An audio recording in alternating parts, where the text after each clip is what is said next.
بسم اللہ الرحمن الرحیم ایاک نعبد و ایاک نستعین۔ آج ایک غیر قانونی فیصلہ، ایک ناانصافی جو اس ملک میں ہمارے لیڈر عمران خان کے ساتھ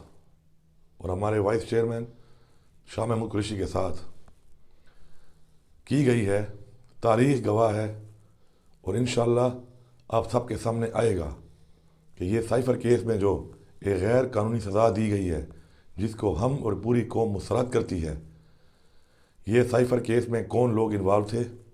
یہ سائفر کیا تھا، اور اس سائفر کے علاقار بن کے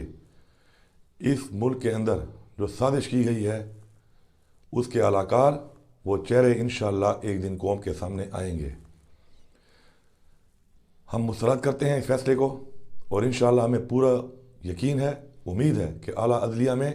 ہمیں انصاف ملے گا اور انشاءاللہ ہمارا لیڈر عمران خان سرخرو ہوگا، جس طرح پہلے وہ صادق اور امین ڈکلیئر ہوا ہے انشاءاللہ عدالتوں سے، ابھی بھی وہ صادق اور امین ڈکلیئر ہو کے سرخرو ہو کے انشاءاللہ کامیاب ہوگا۔ میری آپ سب کو یہ اپیل ہے کہ آپ سب نے پرامن رہنا ہے۔ عمران خان صاحب کا حکم ہے کہ ہم ایک پرامن پارٹی ہیں، آپ نے پرامن رہنا ہے اور 8 تاریخ کو الیکشن میں ووٹ کے ذریعے آپ لوگوں نے اس ناانصافی کا بدلہ لینا ہے، اس ظلم کا بدلہ لینا ہے، اس ملک میں جو دورہ معیار ہے، دورہ نظام ہے، اس کا بدلہ لینا ہے۔ انشاءاللہ بھرپور طریقے سے نکلیں اور عمران خان کے تمام امیدواروں کو آپ نے 8 فروری کو